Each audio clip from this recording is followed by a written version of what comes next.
Hello friend, ସିନ୍ଦୁର ଖେଳ ସିରିଏଲରେ ଆପଣ ମାନେ ଆଗାମୀ ଅଧ୍ୟାୟରେ ଦେଖିବାକୁ ପାଇବେ ଆନି କହୁଛି ତାଙ୍କ ବାପାଙ୍କୁ ଯେ ବାପା ତମେ ମୋ ମ୍ୟାଥ ମ୍ୟାମଙ୍କ ସହିତ କଥା ହେବା ପାଇଁ ତମର ମନେ ଅଛି ନା ଭୁଲିଗଲଣି।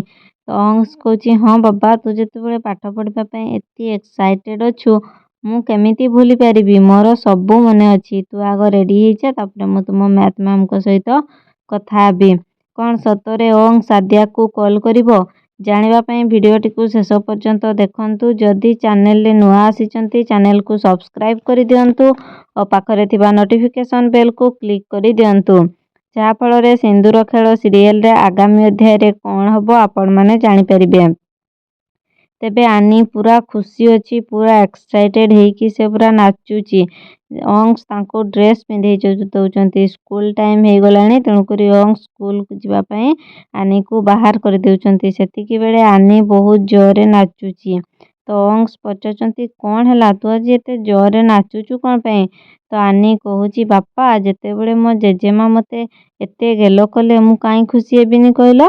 ତ ଜେଜେମା ପାଖକୁ ତାର ଯାଇଥିଲା, ଜେଜେମା ତାର ତାଙ୍କୁ ବହୁତ ଭଲ ପାଇବା ଦେଲେ ଓ ଗେଲ କଲେ, ସେ ସେଥିପାଇଁ ବହୁତ ନାଚୁଛି, ପୁରା ଖୁସିରେ ଅଛି। ତ ଆନି କହୁଛି ବାପା, ମୁଁ ଯେଉଁ ତୁମକୁ କାଲି କହିଥିଲି ମ୍ୟାଥ ମ୍ୟାମଙ୍କ ସହିତ ଦେଖା କରିବା ପାଇଁ, ମୋର ଟ୍ୟୁସନ୍ ହେବା ପାଇଁ, ତୁମର ମନେ ଅଛି ନା ଭୁଲିଗଲଣି।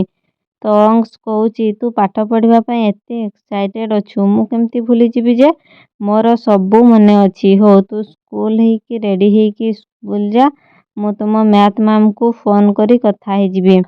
କ'ଣ ଅଂଶ ଆଦ୍ୟାକୁ ଫୋନ୍ କରି କଥା ହେବେ କି ଆଦ୍ୟା ଆସିବ କ'ଣ ଆନିକୁ ପାଠ ପଢ଼ିବା ପାଇଁ ତାଙ୍କ ଘରକୁ?